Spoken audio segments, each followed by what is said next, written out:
Primera parte del ingenioso hidalgo Don Quijote de la Mancha, por Miguel de Cervantes Saavedra. Capítulo XXVIII. Que trata de la nueva y agradable aventura que al cura y al barbero sucedió en la mesma sierra. Felicísimos y venturosos fueron los tiempos donde se echó al mundo al audacísimo caballero Don Quijote de la Mancha,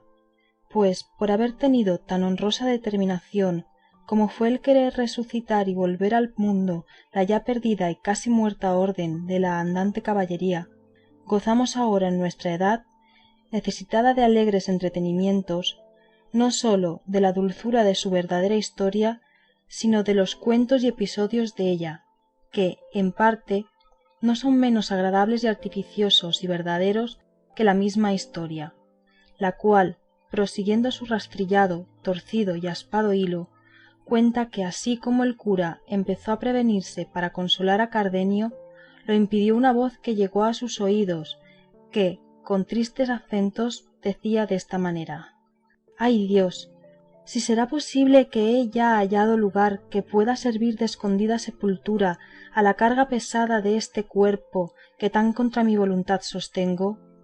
Sí será, si la soledad que prometen estas sierras no me miente. Ay, desdichada, y cuán más agradable compañía harán estos riscos y malezas a mi intención,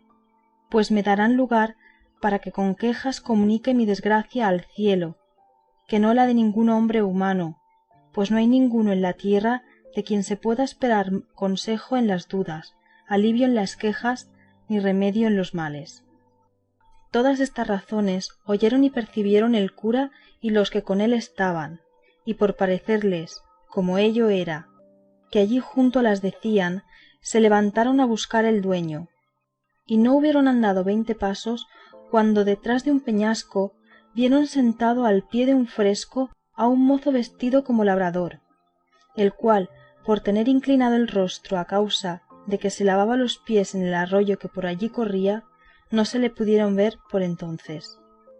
Y ellos llegaron con tanto silencio que dél no fueron sentidos, ni él estaba a otra cosa atento que a lavarse los pies, que eran tales que no parecían sino dos pedazos de blanco cristal que entre las otras piedras del arroyo se habían nacido. Suspendióles la blancura y belleza de los pies, pareciéndoles que no estaban hechos a pisar terrones, ni a andar tras el arado y los bueyes, como mostraba el hábito de su dueño.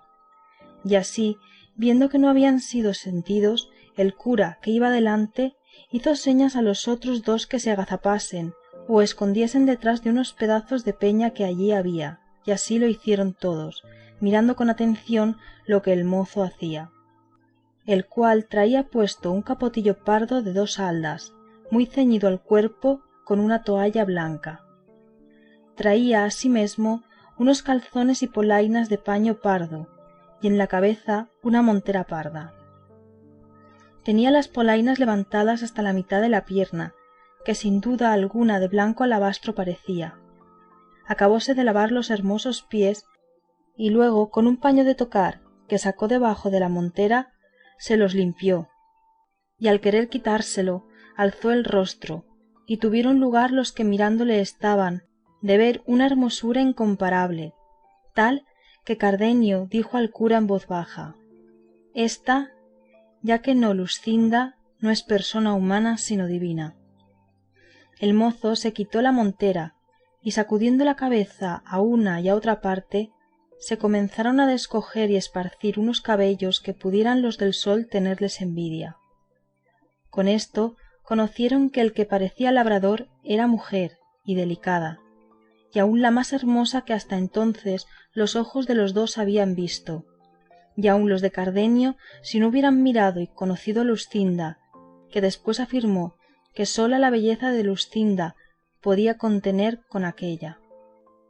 Los luengos y rubios cabellos no sólo le cubrieron la espalda, mas toda en torno la escondieron debajo de ellos, que si no eran los pies, ninguna otra cosa de su cuerpo se parecía, tales y tantos eran. En esto les sirvió de peine sus manos, que si los pies en el agua habían parecido pedazos de cristal, las manos en los cabellos semejaban pedazos de apretada nieve. Todo lo cual, en más admiración y en más deseo de saber quién era ponía a los tres que la miraban.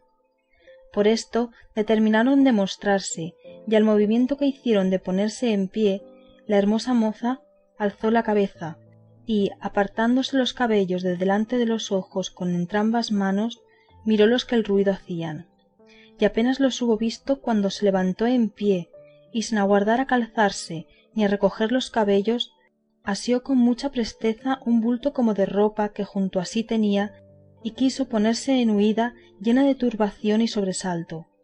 Mas no hubo dado 6 pasos cuando, no pudiendo sufrir los delicados pies la aspereza de las piedras, dio consigo en el suelo,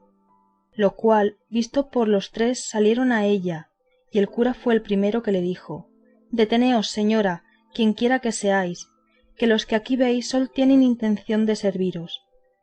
No hay para qué os pongáis en tan impertinente huida, porque ni vuestros pies lo podrán sufrir, ni nosotros consentir. A todo esto ella no respondía palabra, atónita y confusa. Llegaron pues a ella, y asiéndola por la mano el cura prosiguió diciendo: Lo que vuestro traje, señora, nos niega, vuestros cabellos nos descubren,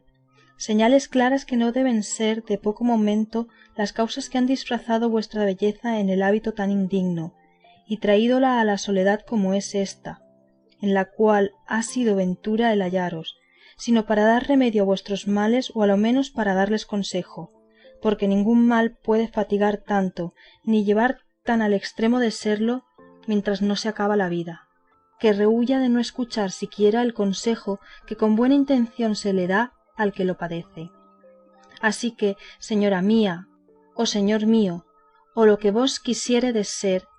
perded el sobresalto que nuestra vista os ha causado y contadnos vuestra buena o mala suerte, que en nosotros juntos o en cada uno hallaréis quien os ayude a sentir vuestras desgracias. En tanto que el cura decía estas razones, estaba la disfrazada moza como embelesada, mirándolos a todos, sin mover labio ni decir palabra alguna. Bien así como rústico aldeano que de improviso se le muestran cosas raras y dél jamás vistas. Mas volviendo el cura a decirle otras razones al mesmo efecto encaminadas, dando ella un profundo suspiro, rompió el silencio y dijo: Pues que la soledad de estas tierras no ha sido parte para encubrirme, y la soltura de mis descompuestos cabellos no ha permitido que sea mentirosa mi lengua, en balde sería fingir yo de nuevo ahora lo que, si se me creyese, sería más cortesía que por otra razón alguna. Presupuesto esto, digo, señores, que os agradezco el ofrecimiento que me habéis hecho, el cual me ha puesto en obligación de satisfaceros en todo lo que me habéis pedido, puesto que temo que la relación que os hiciere de mis desdichas os ha de causar, al par de la compasión, la pesadumbre, porque no habéis de hallar remedio para remediarlas ni consuelo para entretenerlas. Pero con todo esto, porque no ande vacilando mi honra en vuestras intenciones, habiéndome ya conocido como mujer, y viéndome moza, sola, y en este traje, cosas todas juntas y cada una por sí, que pueden echar por tierra cualquier honesto crédito, os habré de decir lo que quisiera callar si pudiera. Todo esto dijo sin parar la que tan hermosa mujer parecía, con tan suelta lengua, con voz suave, que no menos les admiró su discreción que su hermosura, y tornándole a hacer nuevos ofrecimientos y nuevos ruegos para que lo prometido cumpliese, y ella, sin hacerse más de rogar, alzóse con toda honestidad, y recogiendo sus cabellos, se acomodó en el asiento de una piedra, y, puestos los tres alrededor della, haciéndose fuerza por detener algunas lágrimas que a los ojos se le veían, con voz reposada y clara, comenzó la historia de su vida desta manera. En esta Andalucía hay un lugar de quien toma título un duque, que le hace uno de los que llaman grandes en España. Este tiene 2 hijos, el mayor heredero de su estado y al parecer de sus buenas costumbres, y el menor no sé yo de qué será heredero, sino de las traiciones del vellido y de los embustes de Galalón. Deste señor son vasallos mis padres, humildes en linaje, pero tan ricos que si los bienes de su naturaleza igualaran a los de su fortuna, ni ellos tuvieran más que desear ni yo temiera verme en la desdicha en que me veo, porque quizá nace mi poca ventura de la que no tuvieron ellos en no haber nacido ilustres. Bien es verdad que no son tan bajos que puedan afrentarse de su estado, ni tan altos que a mí me quiten la imaginación que tengo de que de su humildad viene mi desgracia. Ellos, en fin, son labradores, gente llana, sin mezcla de alguna raza mal sonante, y como suele decirse, cristianos viejos rancios, pero tan ricos que su riqueza y magnífico trato les va poco a poco adquiriendo nombre de hidalgos y aun de caballeros, puesto que de la mayor riqueza y nobleza que ellos se preciaban era de tenerme a mí por hija. Y así, por no tener otra ni otro que los heredase, por ser padres y aficionados, yo era una de las más regaladas hijas que padres jamás regalaron. Era el espejo en que se miraban, el báculo de su vejez, y el sujeto a quien encaminaban, midiéndoles con el cielo todos sus deseos, de los cuales, por ser ellos tan buenos, los míos no salían un punto. Y del mismo modo que yo era señora de sus ánimos, ansí lo era de su hacienda. Por mí se recibían y despedían los criados, la razón y cuenta de lo que se sembraba y cogía pasaba por mi mano, los molinos de aceite, los lagares del vino, el número de ganado mayor y menor, el de las colmenas. Finalmente, de todo aquello que un tan rico labrador como mi padre puede tener y tiene, tenía yo la cuenta, y era la mayordoma y señora, con tanta solicitud mía y con tanto gusto suyo, que buenamente no acertaré a encarecerlo. Los ratos que del día me quedaban, después de haber dado lo que convenía a los mayorales y capataces y otros jornaleros, entretenía en ejercicios que son a las doncellas tan lícitos como necesarios, como son los que ofrece la aguja y la almohadilla y la rueca muchas veces. Y si alguna, por recrear el ánimo, estos ejercicios dejaba, me acogía el entretenimiento de leer algún libro devoto o a tocar un arpa, porque la experiencia me mostraba que la música compone los ánimos descompuestos y alivia los trabajos que nacen del espíritu.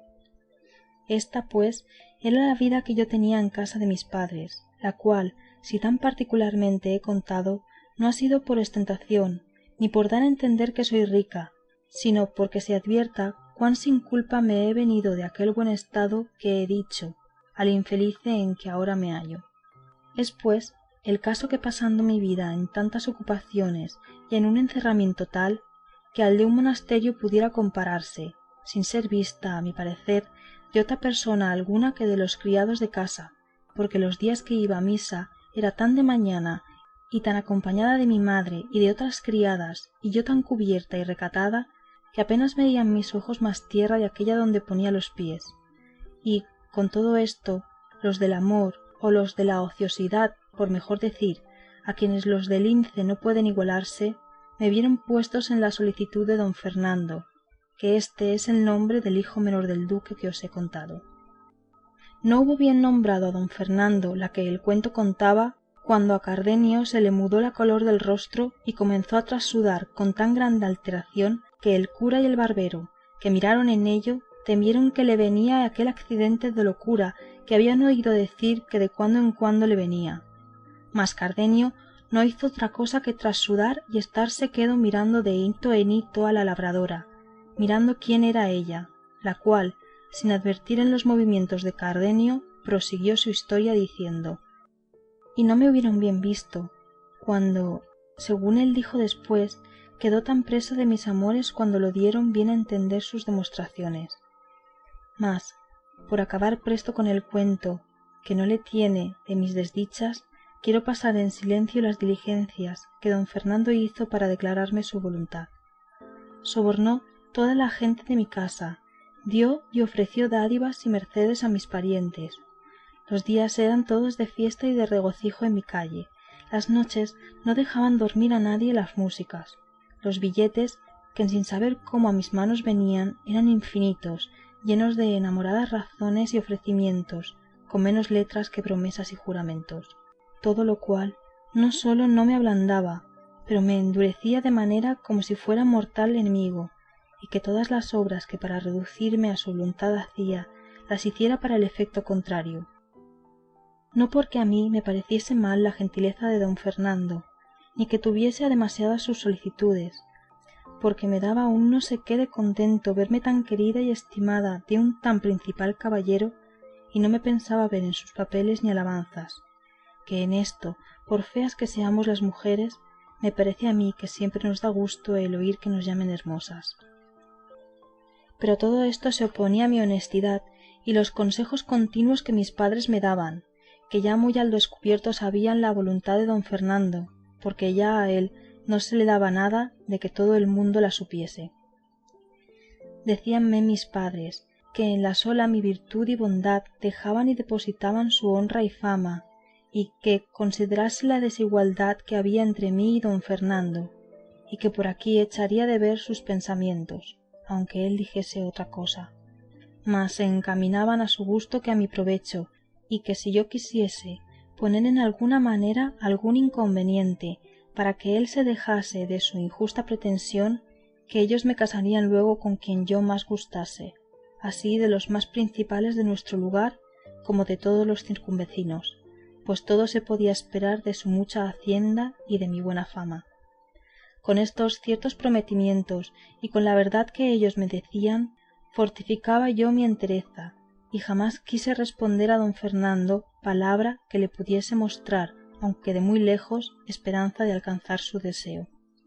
Todos estos recatos míos, que él debía de tener por desdenes, debieron de ser causa de avivar más su lascivo apetito, que este nombre quiero dar a la voluntad que me mostraba, la cual, si ella fuera como debía, no la supiérades vosotros ahora, porque hubiera faltado la ocasión de decírosla. Finalmente, don Fernando supo que mis padres andaban por darme estado, por quitalle a él la esperanza de poseerme o, a lo menos, porque yo tuviese más guardas para guardarme. Y esta nueva sospecha fue causa para que hiciese lo que ahora oiréis, y fue una noche, estando yo en mi aposento, con sola la compañía de una doncella que me servía, teniendo bien cerradas las puertas por temor que por descuido mi honestidad no se viese en peligro,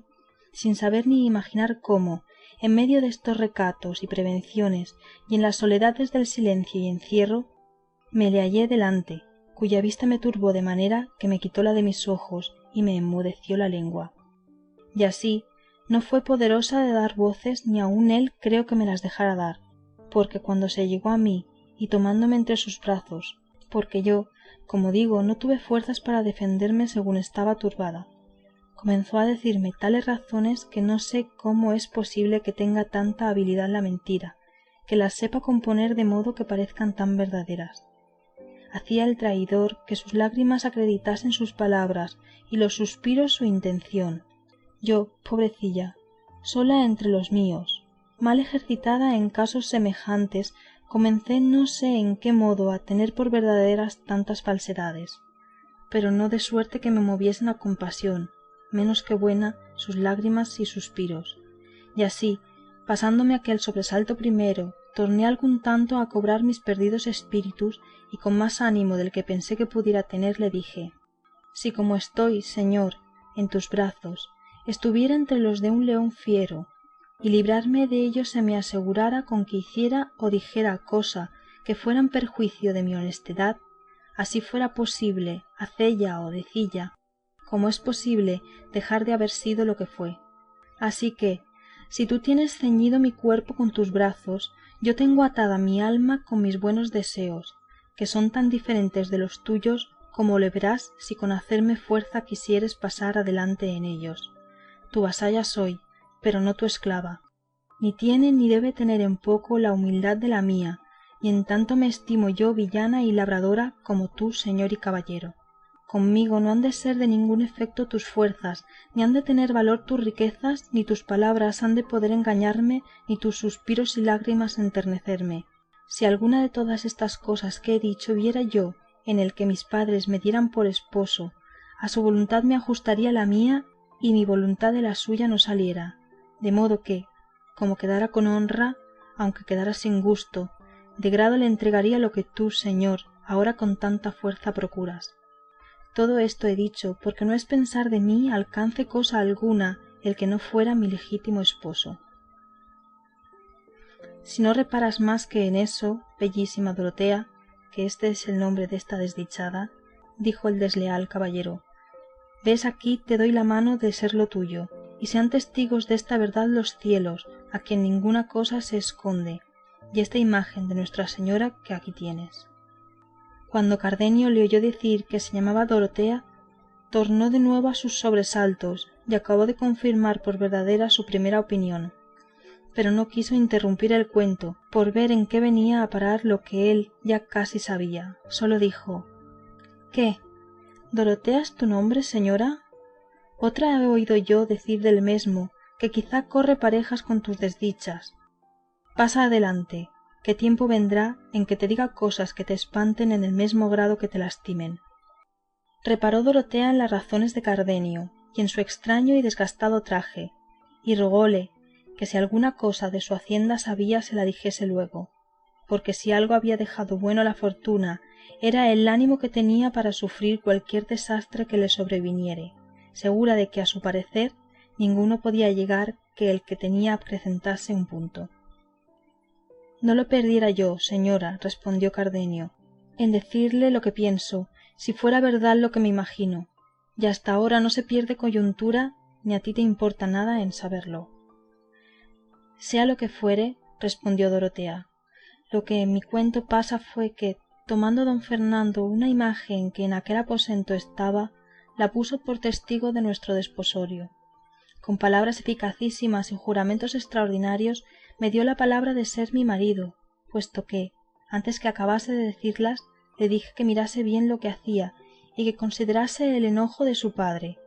Había de recibir de verle casado con una villana, vasalla suya, que no le cegase mi hermosura tan cual era, pues no era bastante para hallar en ella disculpa de su yerro, y que si algún bien me quería hacer por el amor que me tenía, fuese dejar correr mi suerte a lo igual de lo que mi calidad pedía, porque nunca los tan desiguales casamientos se gozan ni duran mucho en aquel gusto con que se comienzan. Todas estas razones que aquí he dicho le dije, y otras muchas de las que no me acuerdo, pero no fueron parte para que él dejase de seguir su intento, bien ansí como el que no piensa pagar, que, al concertar de la barata, no repara en inconvenientes. Yo, a esta sazón, hice un breve discurso conmigo y me dije a mí misma: sí, que no seré yo la primera que por vía de matrimonio haya subido de humilde a grande estado, ni será don Fernando el primero a quien hermosura o ciega afición, que es lo más cierto, haya hecho tomar compañía desigual a su grandeza, pues si no hago ni mundo ni uso nuevo, bien a sacudir a esta honra que la suerte me ofrece, puesto que en éste no dure más la voluntad que me muestra de cuanto dure el cumplimiento de su deseo, que en fin, para con Dios seré su esposa. Y si quiero con desdenes despedille, en término le veo que, no usando el que debe, usará el de la fuerza, y vendré a quedar deshonrada y sin disculpa de la culpa que me podía dar el que no supiera cuán sin ella he venido a este punto. Porque, ¿qué razones serán bastantes para persuadir a mis padres y a otros que este caballero entró en mi aposento sin consentimiento mío? Todas estas demandas y respuestas resolví en un instante en la imaginación y, sobre todo, me comenzaron a hacer fuerza y a inclinarme a lo que fue, sin yo pensarlo, mi perdición, los juramentos de don Fernando, los testigos que ponía, las lágrimas que derramaba, y finalmente su disposición y gentileza, que acompañada con tantas muestras de verdadero amor, pudieran rendir a otro tan libre y recatado corazón como el mío. Llamé a mi criada para que en la tierra acompañase a los testigos del cielo. Tornó don Fernando a reiterar y a confirmar sus juramentos. Añadió a los primeros nuevos santos por testigos. Echóse 1000 futuras maldiciones si no cumpliese lo que me prometía. Volvió a humedecer sus ojos y a acrecentar sus suspiros. Apretóme más entre sus brazos, de los cuales jamás me había dejado, y con esto, y con volverse a salir del aposento mi doncella, yo dejé de serlo, y él acabó de ser traidor y fementido.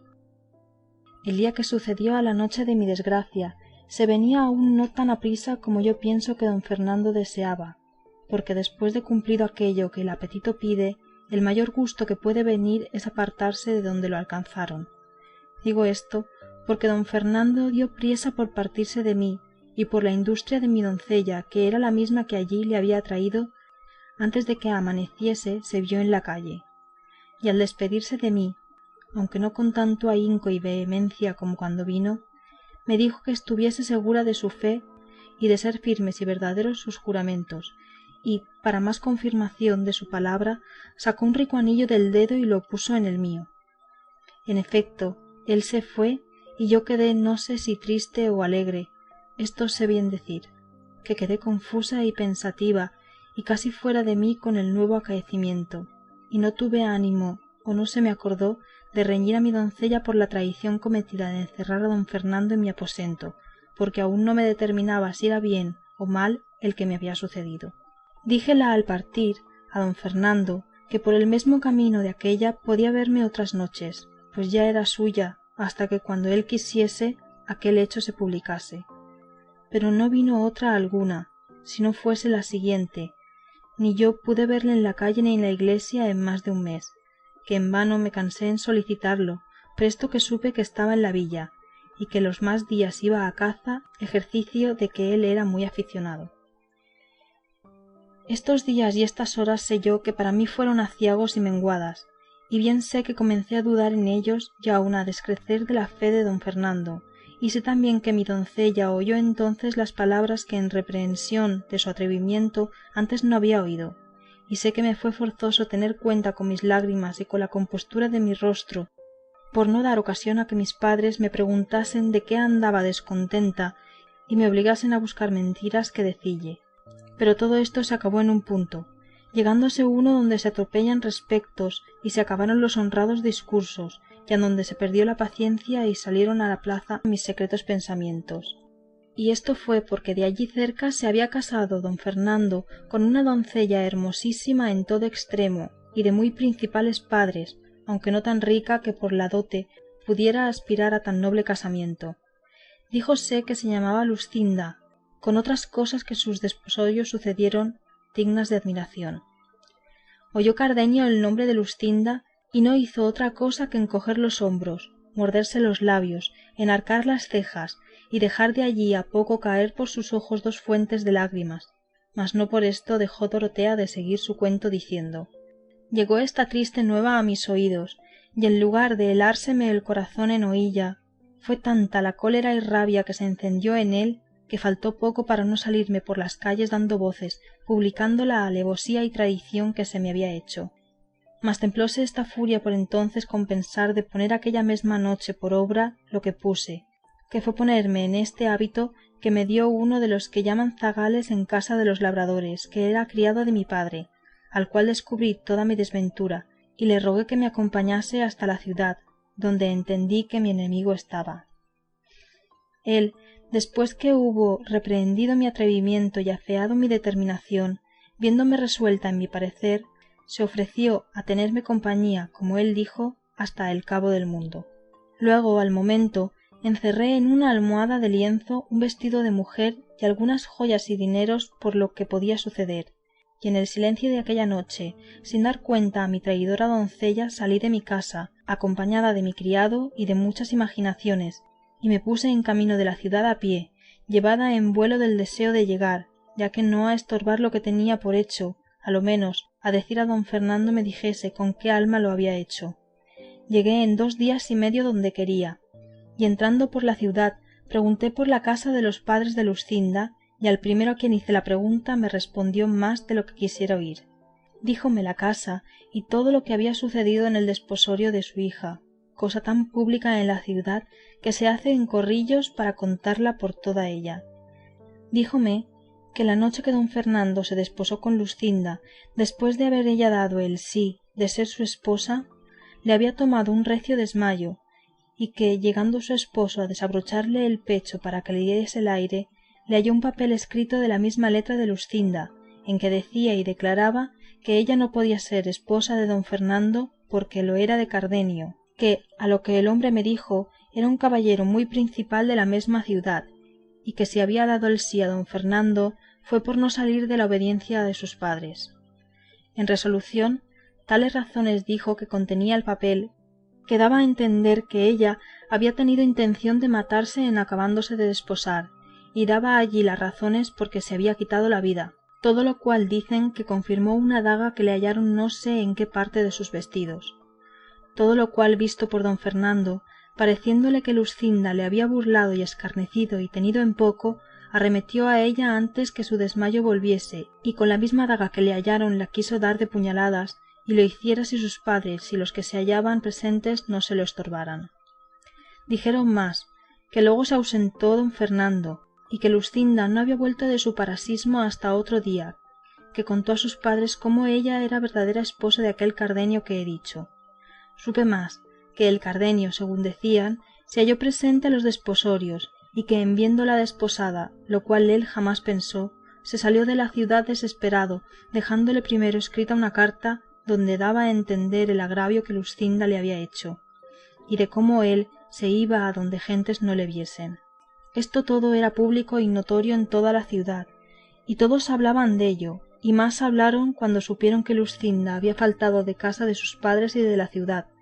pues no la hallaron en toda ella, de que perdían el juicio sus padres y no sabían qué medio tomar para hallarla.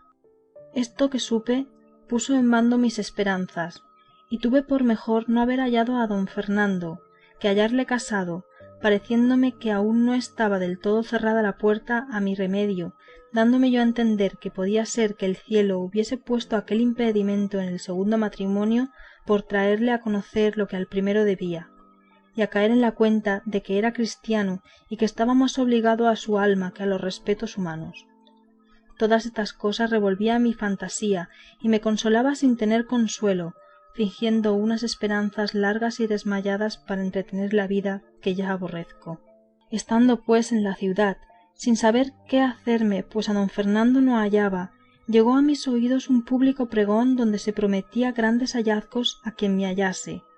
dando las señas de la edad y el mesmo traje que traía, y oí decir que se decía que me había sacado de la casa de mis padres el mozo que conmigo vino, cosa que me llegó al alma, por ver cuán decaída andaba mi crédito, pues no bastaba perderle con mi venida, sino añadir el con quién, siendo sujeto tan bajo y tan indigno de mis buenos pensamientos.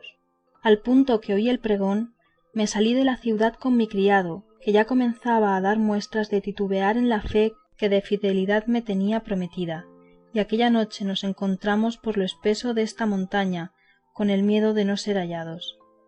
Pero como suele decirse que un mal llama a otro, y que el fin de una desgracia suele ser el principio de otra mayor, así me sucedió a mí, porque mi buen criado, hasta entonces fiel seguro, así como me vio en esta soledad, incitado de su mesma bellaquería antes que de mi hermosura, quiso aprovecharse de la ocasión que a su parecer estos yermos le ofrecían y, con poca vergüenza y menos temor de Dios ni respeto mío, me requirió de amores y, viendo que yo con feas y justas palabras respondía a las desvergüenzas de sus propósitos, dejó aparte los ruegos de quien primero pensó aprovecharse y comenzó a usar la fuerza. Pero el justo cielo, que pocas o ningunas veces deja de mirar y favorecer a las justas intenciones, favoreció las mías, de manera que con mis pocas fuerzas y con poco trabajo di con él por un derrumbadero donde le dejé no sé si muerto o vivo. Y luego, con más ligereza que mi sobresalto y cansancio pedían, me entré por estas montañas sin llevar otro pensamiento ni otro designio que esconderme en ellas y huir de mi padre y de aquellos que de su parte me andaban buscando. Con este deseo ha no sé cuántos meses que entré en ellas, donde hallé un ganadero que me llevó por su criado a un lugar que está en las entrañas de esta sierra, al cual he servido de zagal todo este tiempo, procurando estar siempre en el campo por encubrir estos cabellos que ahora, tan sin pensarlo, me han descubierto. Pero toda mi industria y toda mi solicitud fue y ha sido de ningún provecho, pues mi amo vino en conocimiento de que yo no era varón, y nació en él el mesmo mal pensamiento que en mi criado, y como no siempre la fortuna con los trabajos da los remedios, no hallé derrumbadero ni barranco de donde despeñar y despenar al amo como le hallé para el criado, y así tuve por menor inconveniente dejalle y esconderme de nuevo entre estas asperezas que probar con él mis fuerzas o mis disculpas. Digo, pues, que me torné a emboscar y a buscar donde sin impedimento alguno pudiese con suspiros y lágrimas rogar al cielo se duela de mi desventura y me dé industria y favor para salir della, para dejar la vida entre estas soledades, sin que quede memoria desta triste, que tan sin culpa suya habrá dado materia para que della se hable y murmure en la suya y en las ajenas tierras. Capítulo 28. Primera parte del ingenioso hidalgo Don Quijote de la Mancha, por Miguel de Cervantes Saavedra. Capítulo 29. Que trata del gracioso artificio y orden que se tuvo en sacar a nuestro enamorado caballero de la asperísima penitencia en que se había puesto. Esta es, señores, la verdadera historia de mi tragedia. Mirad y juzgad ahora si los suspiros que escuchasteis, las palabras que oísteis y las lágrimas que de mis ojos salían tenían ocasión bastante para mostrarse en mayor abundancia. Y considerada la calidad de mi desgracia, veréis que será en vano el consuelo, pues es imposible el remedio della. Sólo os ruego, lo que con facilidad podréis y debéis hacer, que me aconsejéis dónde podré pasar la vida sin que me acabe el temor y sobresalto que tengo de ser hallada de los que me buscan, que aunque sé que el mucho amor que mis padres me tienen me asegura que seré de ellos bien recibida, es tanta la vergüenza que me ocupa sólo el pensar que, no como ellos pensaban, tengo de parecer a su presencia, que tengo por mejor desterrarme para siempre de ser vista que no verles el rostro, con pensamiento que ellos miran el mío ajeno de la honestidad que de mí se debían de tener prometida. Calló en diciendo esto, y el rostro se le cubrió de un color que mostró bien claro el sentimiento y vergüenza del alma. En la suya sintieron los que escuchándola habían tanta lástima como admiración de su desgracia, y aunque luego quisiera el cura consolarla y aconsejarla, tomó primero la mano Cardenio diciendo: En fin, señora, que tú eres la hermosa Dorotea, la hija única del rico Clenardo. Admirada quedó Dorotea cuando oyó el nombre de su padre, y de ver cuán de poco era el que le nombraba, porque ya se ha dicho de la mala manera de Cardenio estaba vestido. Y así le dijo: ¿Quién sois vos, hermano, que así sabéis el nombre de mi padre?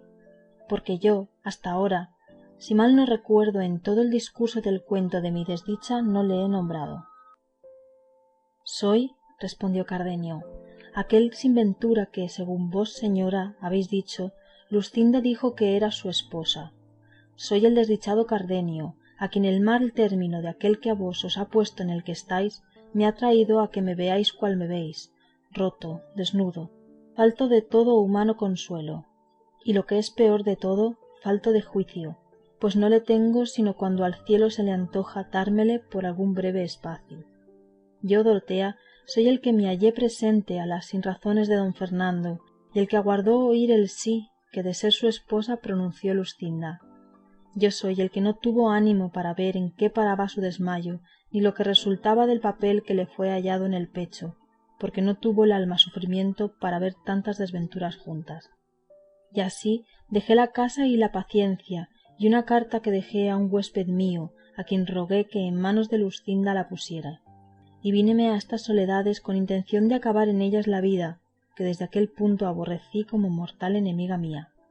Mas no ha querido la suerte quitármela, contentándose con quitarme el juicio, quizá por guardarme para la buena ventura que he tenido en hallaros. Pues siendo verdad, como creo que lo es, lo que aquí habéis contado, aún podría ser que a entrambos nos tuviese el cielo guardado mejor suceso en nuestros desastres que nosotros pensamos. Porque presupuesto que Luscinda no puede casarse con don Fernando por ser mía, ni don Fernando con ella por ser vuestro, y haberlo ella tan manifiestamente declarado, bien podemos esperar que el cielo nos restituya lo que es nuestro, pues está todavía en ser y no se ha enajenado mi desecho. Y pues este consuelo tenemos, nacido no de muy remota esperanza, ni fundado en desvariadas imaginaciones, suplícoos, señora, que toméis otra resolución en vuestros honrados pensamientos, pues yo la pienso tomar en los míos, acomodándoos a esperar mejor fortuna, que yo os juro, por la fe de caballero y de cristiano, de no desampararos hasta veros en poder de don Fernando, y cuando con razones no le pudiera atraer a que conozca lo que os debe, de usar entonces la libertad que me concede el ser caballero, y poder con justo título desafialle, en razón de la sinrazón que os hace, sin acordarme de mis agravios, cuya venganza dejaré al cielo por acudir en la tierra a los vuestros. Con lo que Cardenio dijo se acabó de admirar Dorotea, y por no saber qué gracias volver a tan grandes ofrecimientos, quiso tomarle los pies para besárselos. Mas no lo consintió Cardenio, y el licenciado respondió por entrambos y aprobó el buen discurso de Cardenio, y sobre todo les rogó, aconsejó y persuadió que se fuesen con él a su aldea, donde se podrían reparar de las cosas que les faltaban, y que allí se daría orden cómo buscar a don Fernando, o cómo llevar a Dorotea a sus padres, o hacer lo que más le pareciese conveniente. Cardenio y Dorotea se lo agradecieron, y aceptaron la merced que se les ofrecía. El barbero, que a todo había estado suspenso y callado, hizo también buena plática, y se ofreció con no menos voluntad que el cura a todo aquello que fuese bueno para servirles. Contó asimismo con brevedad la causa que allí los había traído, con la extrañeza de la locura de don Quijote, y cómo aguardaban a su escudero, que había ido a buscalle. Vínosele a la memoria a Cardenio, como por sueños, la pendencia que con don Quijote había tenido, y contóla a los demás, mas no supo decir por qué causa fue su cuestión. En esto oyeron voces y conocieron que el que las daba era Sancho Panza, que por no haberlos hallado en el lugar donde los dejó los llamaba a voces. Saliéronle al encuentro y preguntándole por don Quijote les dijo cómo había hallado desnudo, en camisa, flaco, amarillo y muerto de hambre, y suspirando por su señora Dulcinea, y que puesto que le había dicho que ella le mandaba que saliese del lugar y se fuese al del Toboso donde le quedaba esperando, había respondido que estaba determinado de no parecer ante su fermosura fasta que hubiese fecho hazañas que le ficiesen digno de su gracia, y que si aquello pasaba adelante corría peligro de no venir a ser emperador, como estaba obligado, ni aun arzobispo, que era lo menos que podía ser. Por eso que mirasen lo que se había de hacer para sacarle de allí. El licenciado le respondió que no tuviese pena, que ellos le sacarían de allí mal que le pesase. Contó luego a Cardenio y a Dorotea lo que habían pensado para remedio de don Quijote, a lo menos para llevarle a casa.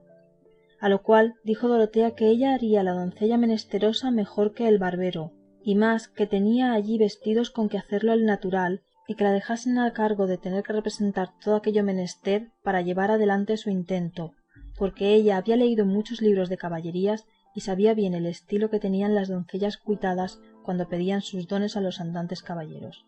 Pues no es menester más, dijo el cura, sino que luego se ponga por obra, que sin duda la buena suerte se muestra en favor mío, pues tan sin pensarlo a vosotros, señores, se os ha comenzado a abrir puerta para vuestro remedio, y a nosotros se nos ha facilitado la que habíamos menester. Sacó luego Dorotea de su almohada una saya entera de cierta telilla rica y una mantellina de otra vistosa tela verde, y de una cajita un collar y otras joyas con que en un instante se adornó de manera que una rica y gran señora parecía. Todo aquello y más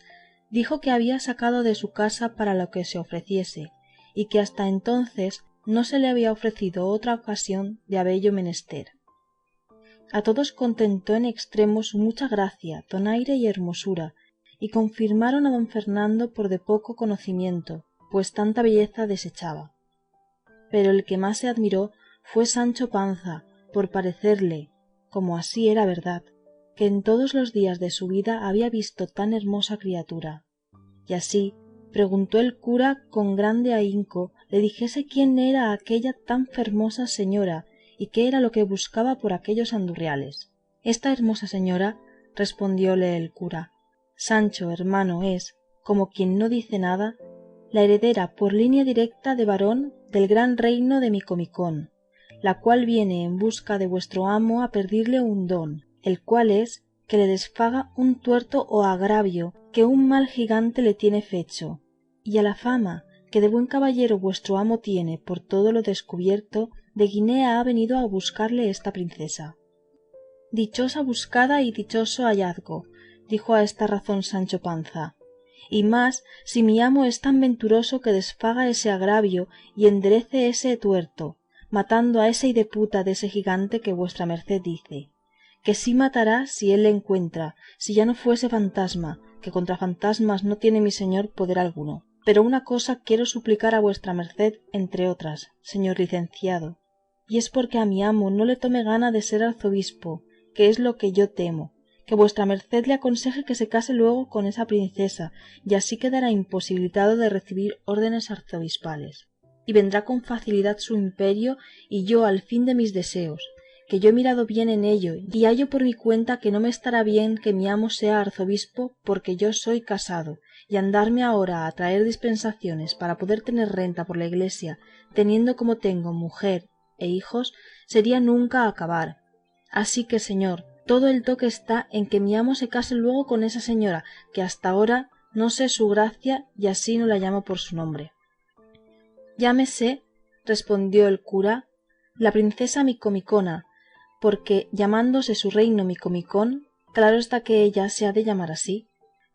No hay duda en eso, respondió Sancho, que yo he visto a muchos tomar el apellido y alcurnia del lugar donde nacieron, llamándose Pedro de Alcalá, Juan de Úbeda y Diego de Valladolid. Y esto mesmo se debe de usar allá en Guinea, tomar las reinas los nombres de sus reinos. Así debe ser, dijo el cura, y en lo de casarse vuestro amo yo haré en ello todos mis poderíos. Con lo que quedó todo contento Sancho cuando el cura, admirado de su simplicidad y de ver cuán encajados tenía en la fantasía los mesmos disparates que su amo, pues sin alguna duda se daba a entender que había de venir a ser emperador.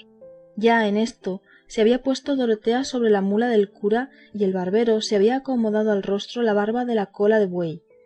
y dijeron a Sancho que los guiase donde Quijote estaba, al cual advirtieron que no dijese que conocía al licenciado ni al barbero, porque en no conocerlo consistía todo el toque de venir a ser emperador su amo, puesto que ni el cura ni Cardenio quisieron ir con ellos, porque no se le acordase a don Quijote la pendencia que con Cardenio había tenido, y el cura porque no era menester por entonces su presencia. Y así los dejaron ir delante, y ellos fueron siguiendo a pie, poco a poco. No dejó de avisar el cura lo que había de hacer Dorotea, a lo que ella dijo que descuidasen, que todo se haría sin faltar punto, como lo pedían y pintaban los libros de caballerías. 3/4 de legua habían andado cuando descubrieron a don Quijote entre unas intrincadas peñas, ya vestido, aunque no armado, y así como Dorotea le vio y fue informada de Sancho que aquél era don Quijote, dio del azote a su palafrén, siguiéndole el bien barbado barbero, y en llegando junto a él, el escudero se arrojó de la mula y fue a tomar en los brazos a Dorotea, la cual, apeándose con grande desenvoltura, se fue a hincar de rodillas ante las de don Quijote, y aunque él pugnaba por levantarla, ella, sin levantarse, le fabló en esta guisa: de aquí no me levantaré, oh valeroso y esforzado caballero, fasta que la vuestra bondad y cortesía me otorgue un don, el cual redundará en honra y prez de vuestra persona y en pro de la más desconsolada y agraviada doncella que el sol ha visto. Y si es que el valor de vuestro fuerte brazo corresponde a la voz de vuestra inmortal fama, obligado estáis a favorecer a la que sin ventura que de tan lueñes tierras viene, al olor de vuestro famoso nombre, buscándoos para remedio de sus desdichas. No os responderé palabra, fermosa señora, respondió don Quijote, ni oiré más cosa de vuestra facienda fasta que os levantéis de tierra. No me levantaré, señor, respondió la afligida doncella, si primero por la vuestra cortesía no me es otorgado el don que os pido. Yo vos lo otorgo y concedo, respondió don Quijote, cómo no se haya de cumplir en daño o mengua de mi rey, de mi patria y de aquella que de mi corazón y libertad tiene la llave. No será en daño ni en mengua de los que decís, mi buen señor, replicó la dolorosa doncella, y estando en esto se llegó Sancho Panza al oído de su señor, y muy pasito le dijo: bien pueda ser vuestra merced, señor, concederle el don que pide, que es cosa de nada, sólo es matar a un gigantazo, y esta que lo pide es la alta princesa Micomicona, reina del gran reino Micomicón de Etiopía. Sea quien fuere, respondió don Quijote, que yo haré lo que soy obligado y lo que me dicta mi conciencia conforme a lo que profesado tengo. Y volviéndose a la doncella dijo: la vuestra gran fermosura se levante, que yo le otorgo el don que pedirme quisiere. Pues el que pido es, dijo la doncella, que la vuestra magnánima persona se venga luego conmigo donde yo le llevare, y me prometa que no se ha de entremeter en otra aventura ni demanda alguna hasta darme venganza de un traidor que, contra todo derecho divino y humano, me tiene usurpado mi reino. Digo que así lo otorgo, respondió don Quijote, y así podréis, señora, desde hoy más, desechar la melancolía que os fatiga y hacer que cobre nuevos bríos y fuerzas vuestra desmayada esperanza, que con ayuda de Dios y la de mi brazo vos os veréis presto restituida en vuestro reino y sentada en la silla de vuestro antiguo y grande estado, a pesar y a despecho de los follones que contradecirlo quisieron. Y manos a la labor, que en la tardanza dicen que suele estar el peligro. La menesterosa doncella pugnó con mucha porfía por besarle las manos, mas don Quijote, que en todo era comedido y cortés caballero, jamás lo consintió. Antes la hizo levantar y la abrazó con mucha cortesía y comedimiento, y mandó a Sancho que requiriese las cinchas a Rocinante y le armase luego al punto. Sancho descolgó las armas que, como trofeo, de un árbol estaban pendientes, y requiriendo las cinchas, en un punto armó a su señor, el cual, viéndose armado, dijo: Vamos de aquí en el nombre de Dios a favorecer esta gran señora. Estábase el barbero aún de rodillas, teniendo gran cuenta de disimular la risa, y de que no se le cayese la barba, con cuya caída quizá quedaran todos sin conseguir su buena intención, y viendo que ya el don estaba concedido, y con la diligencia que don Quijote se alistaba para ir a cumplirle, se levantó y tomó de la otra mano a su señora, y entre los dos la subieron en la mula. Luego subió don Quijote sobre Rocinante, y el barbero se acomodó en su cabalgadura, quedándose Sancho de pie, donde de nuevo se le renovó la pérdida del rucio, con la falta que entonces le hacía. Mas todo lo llevaba con gusto, que parecerle que ya su señor estaba puesto en camino y muy a pique de ser emperador, porque sin duda alguna pensaba que se había de casar con aquella princesa y ser, por lo menos, rey de Micomicón. Sólo le daba pesadumbre el pensar que aquel reino era en tierra de negros, y que la gente que por sus vasallos le diesen había de ser todos negros. A lo cual hizo luego en su imaginación un buen remedio, y díjose a sí mismo: ¿qué se me da a mí que mis vasallos sean negros? Habrá más que cargar con ellos y traerlos a España, donde les podré vender, y adonde me los pagarán de contado, de cuyo dinero podré comprar algún título a algún oficio con que vivir descansado todos los días de mi vida. No, sino dormíos, y no tengáis ingenio ni habilidad para disponer de las cosas, y para vender 30 o 10.000 vasallos dácame esas pajas. Por Dios que los he de volar chico o grande, como pudiere, y que por negros que sean los he de volver blancos o amarillos. Llegaos, que me mamo el dedo. Con esto andaba tan solícito y tan contento que se olvidaba la pesadumbre de caminar a pie. Todo esto miraban de entre unas breñas Cardenio y el cura, y no sabían qué hacer para juntarse con ellos. Pero el cura, que era gran tracista, imaginó luego lo que harían para conseguir lo que deseaban, y fue que con unas tijeras que traía en un estuche quitó con mucha presteza la barba a Cardenio, y vistióle un capotillo pardo que él traía, y diole un herreruelo negro. Y él se quedó en calzas y en jubón, y quedó tan otro de lo que antes parecía Cardenio, que él mesmo no se conociera aunque a un espejo se mirara.